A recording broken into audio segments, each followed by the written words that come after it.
All right, well, my editing skills are crap, but can the same be said about X-Men Days of Future Past? Stick around and find out. Digga digga down now meow, digga digga down now meow, digga digga down now meow, bow down bow, digga digga down now meow, digga digga down meow down, digga digga down now, bow bow bow. Digga do gada go dagga do bada bo dagga do bada go dagga do gada go dagga do gada go dagga do do be now. Down meow, digga do bow. All right, children of the 90s. That was for you. Hi, I'm Peter Franson from ChristianGeekCentral.com and Spirit Blade Productions with an uncut review of X-Men Days of Future Past. Let's see, what do we got going on here? In the near future, the tension between humans and mutants escalates into all-out war, devastating the entire planet. Giant mutant hunting robots called Sentinels have successfully captured or killed nearly every mutant. Their only hope is to send Wolverine's consciousness back to the 1970s to stop the production of Sentinels altogether. But will Wolverine's efforts do more harm than good? Well, first let's talk about the story, the script, the general pace of the thing. I love this. I love this story. There was great attention to drama. It had really nice weight to it. You know, it was very, I guess, I don't want to overuse the phrase emotionally grounded, but in many ways it was, although that emotional grounding, that emotional involvement that I felt wasn't really strong until the second half. Many of the numerous characters got good moments. You know, in X-Men 3, we saw a bunch of characters, a bunch of like third-tier characters, and nobody was really getting the treatment that they deserved, except maybe, I guess, Wolverine or something, you know? He's always going to get his cut. But I mean, in this movie, they had a lot of characters. They had a lot of like one-line cameos too, which I was surprised about. That were really cool to see. But all the other peripheral characters were really given nice moments. In terms of both drama and in terms of action and just what their character is and what they're about. Like Iceman, not a lot of drama stuff going on with that character, but he cuts loose with his powers like I've wanted to see, and probably many X-Men fans have wanted to see since day one. You know, it was a big deal in the third movie when he covered himself with ice and was finally like being more like the Iceman we know. But oh man, he really cuts loose. He is the quintessential Iceman in this movie in terms of what he does with his powers. It's fantastic. Let's see, Kitty Pryde, played by Ellen Page, she was in X-Men 3, and this was before she did Juno and just some of the other movies that have gotten her a lot more recognition. And so they very wisely, in light of her, you know, star power that she's gained since X-Men 3, gave her some important things to do in this movie. And she had some nice dramatic beats too, where she could flex those actory muscles. The character Blink has some real, which I'm not familiar with, but she's got some really cool powers that in this movie are used in like crazy cool ways. It made me want to drive home and like fire up Portal on my Xbox 360. I mean, it was just, oh, I love the physics and the creativity in her use of her powers. Quicksilver, okay? If you're a fan, you knew that Quicksilver is going to be in this movie. I'm not going to spoil. I don't like to spoil, you know, elements of the movie. I try to talk in generalities, but just talk about how they made me feel. So you shouldn't have to fear spoilers from me. Let me just say though, Quicksilver, fantastic. Not in a ton of the movie, but when he's in the movie, it's like it's his movie. I mean, it's great. Not only in terms of his character, but in terms of what they do with super speed, how they show super speed. It just whet my appetite for the Flash TV series coming up in the fall. The time travel premise of the story kept me guessing.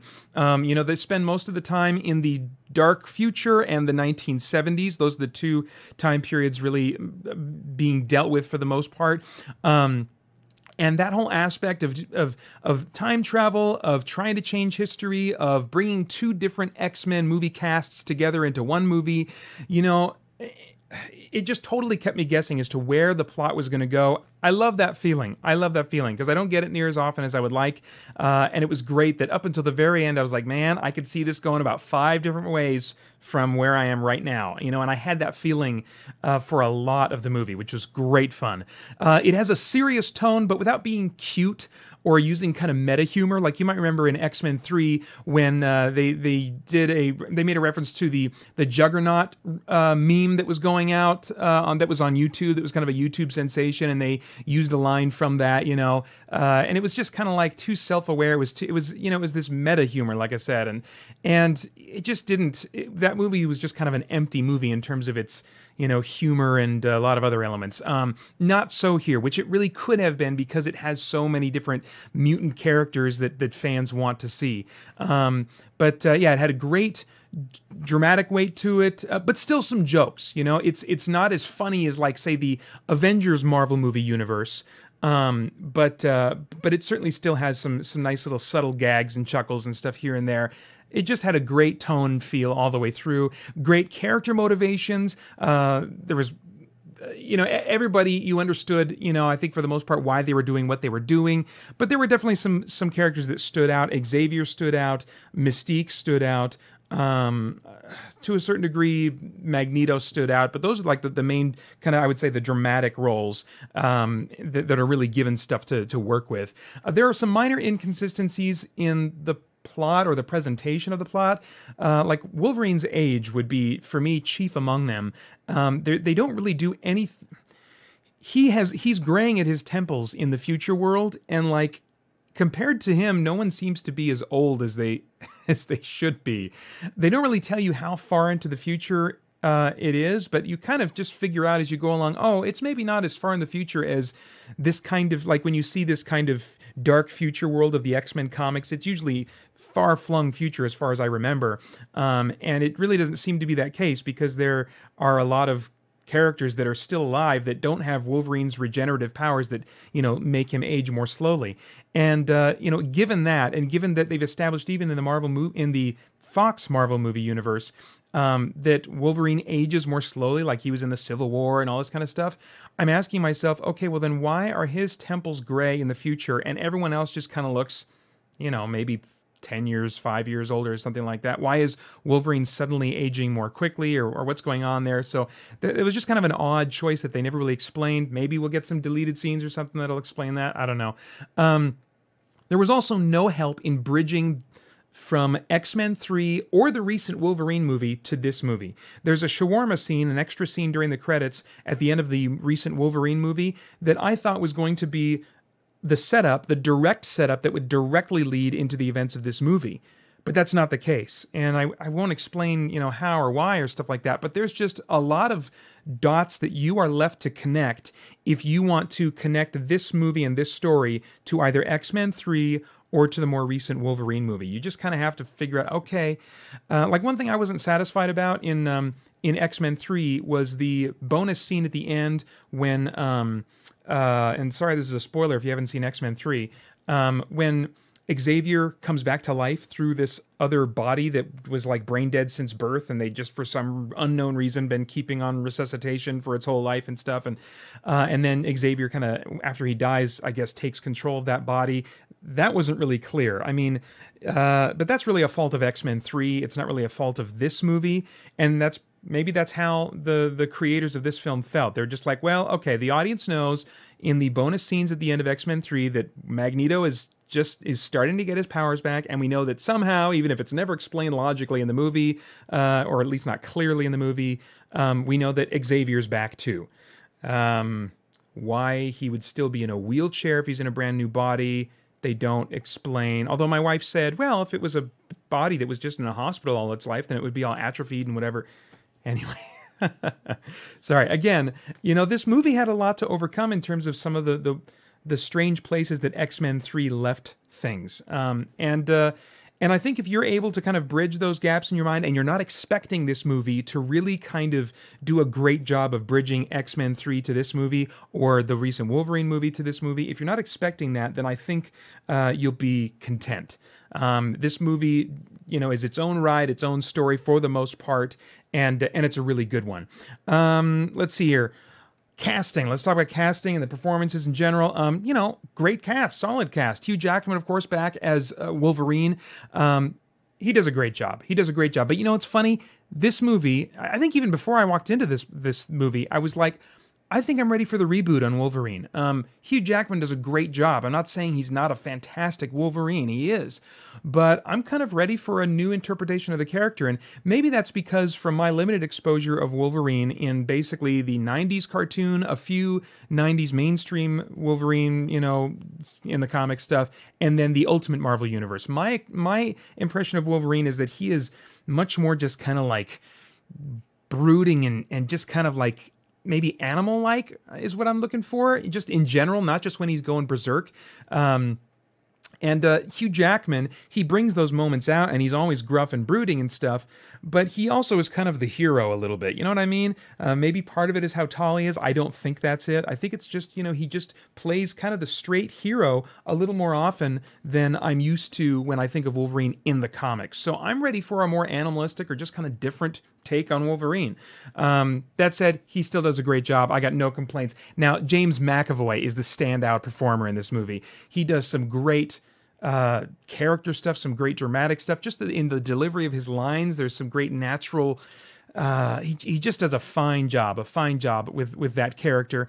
Michael Fassbender, great. I mean, it's not like this one. He had a little bit more character drama going on in X-Men First Class compared to this movie, but he still does a great job, brings weight. He brings just that kind of steel cold persona to the role that he's just a great choice for Magneto. Ellen Page, of course, I mentioned earlier, brief but great dramatic moments. And then Evan Peters, who is a great and funny Quicksilver. Really enjoyed him. The visuals, let's talk about visuals, action, stuff like that. The visuals were cool. They were great. Now, still lots of CGI that's hit or miss to my eye. It's like, okay, yeah, there's some CGI metal things moving around or whatever, but you know what? I didn't care. I didn't care because of how those effects moments help tell the story. They said something about Magneto's immense power or what he was driven to do or whatever. You know, whatever was going on in the action, I felt like it was propelling the tension, the drama, or something forward. It was doing something and not just being like, ooh, look at this Michael Bay coolness, you know. It was doing something that I really liked. Yeah, the power levels, speaking of which, of these characters, holy crap. I was just reminded, especially of Magneto. Several times I was shaking my head. I was like, dude, this guy is scary powerful, you know? And there's lots of great examples of superhero or superpowered characters in this story just cutting loose with their powers to the point where I'm thinking, frickin' look out Avengers and maybe even frickin' look out Superman. I mean, wow, these guys are powerful and really fun to watch. Great effects sequences, so satisfying, fun, and intense. As far as the music and the music goes, the score is not very memorable. They do use the classic movie X-Men theme, but mainly I think just in the opening and closing credit sequences. I don't remember it actually in the movie. I'm not even sure they brought back the Michael Fassbender Magneto theme, which is like this bass down, down, down. I think those are the intervals. I might be a little off on that, but that was just a great, you know, theme going on in X-Men First Class.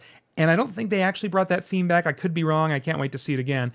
But they did something like that. It was like this lower bass tone type of thing.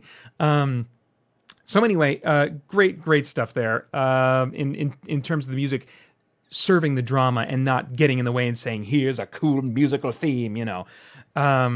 Let's see here. Okay, so in terms of like relevance, stuff that, you know, might lead you to worthwhile thought or conversation after you're done seeing the movie.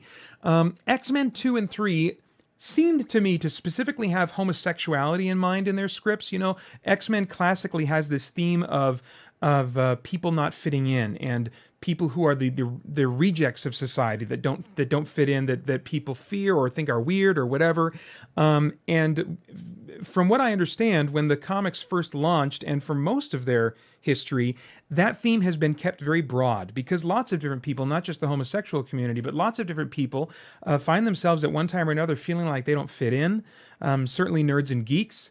I think depending on, you know, where you're at, your religious beliefs can have an effect on that, you know, depending on what the beliefs are of others around you, your political beliefs, you know, there's all kinds of situations where people can find themselves feeling like the outcast, like the odd man out, the one that's not accepted, the one that's kind of shied away from. But it seemed to me that in X-Men 2 and 3, the writers specifically had homosexuality in mind. There was the scene at Bobby's house when his mom said, "Have you ever tried not being a mutant?" Which that kind of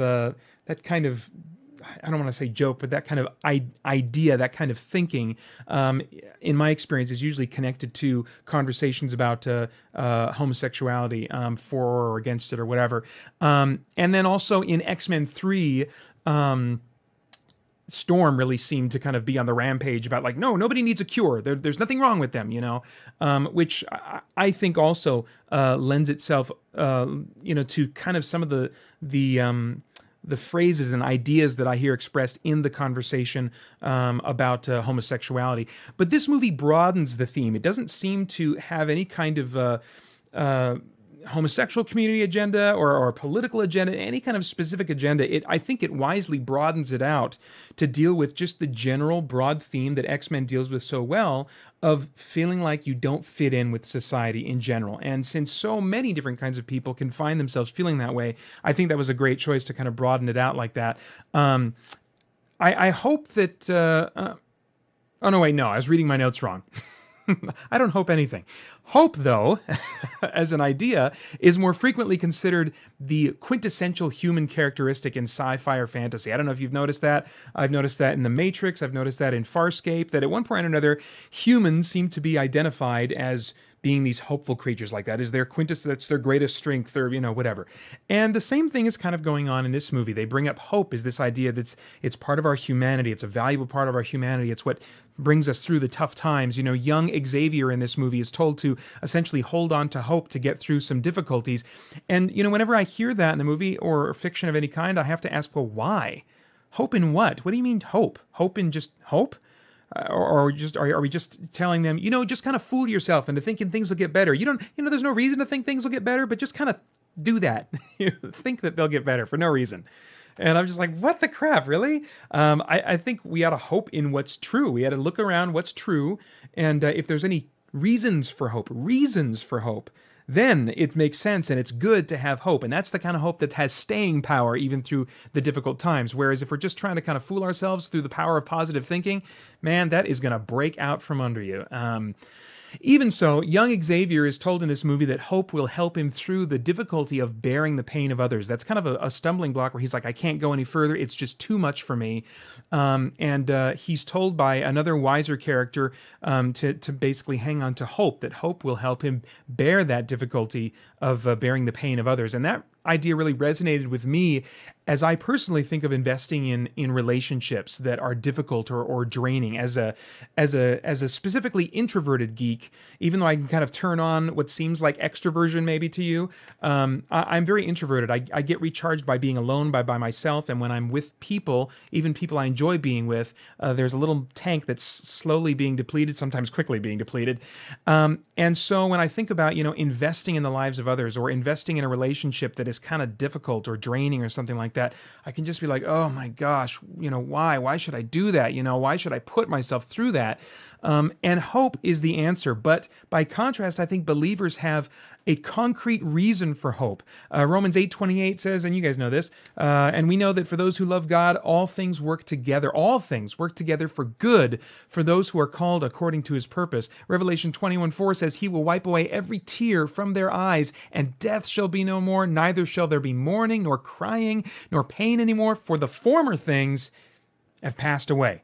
So one day God is going to quarantine evil. He's going to remove all evil from the lives of all who allow him to, and quarantine those who don't. And all the pain and difficulty that we endure now will be shown to be a contributing element in something amazing and good that God brings about in the future. So there are great concrete, real reasons to willingly embrace discomfort in relationship with others now. And I don't think that was a message of the movie, but that's something that just kind of the movie generated in my mind. So I don't think the movie is going to be one that is going to stimulate a whole lot of thought. There's stuff there to think about and process if you're looking, or if you want to think about those kinds of things. But I don't think the movie does a whole lot of that on its own. In summary, guys, this movie was, in many ways, more than I hoped for. It was fantastic, a great experience, immensely satisfying ending that I'm not going to tell you anything about. but it's immensely satisfying. And they can take the series freaking anywhere now, you know? And I don't know how many more movies they're going to make. I would guess, I mean, I haven't been keeping up with the rumors. I would guess that they're going to do 1 or 2 more X-Men movies, but man. And if you stick around till the very end of the credits, there is a shawarma, a bonus scene that sets up the next movie. So if you have any doubt about what the next movie is going to be about, stick around for the shawarma. And if you're an X-Men fan, you'll be like, oh, yeah, yeah. I want that movie freaking yesterday. This movie was great, left me wanting more. It had some flaws, but I had an easy time overlooking them.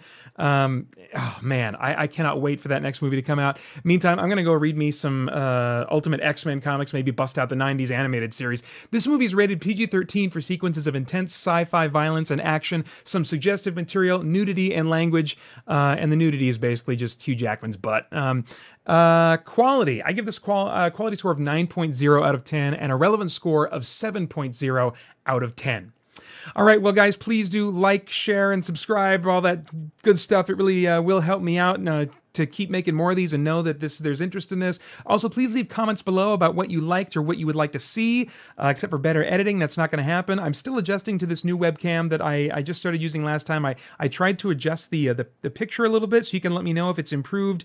I'm hearing some stuff in the headphones off to my side here that tell me that I might be my sound might be clipping or kind of overblowing a little bit. So hopefully not, but I'll try to give some attention to that if that's the case after I listen back to it. Let's see here. For more information about our scoring system, tons of other content, community, all kinds of good stuff, visit ChristianGeekCentral.com. I hope you'll come and join us there soon as we continue to geek out and seek the truth. All right, this is the awkward part. I got to pull up the camera software and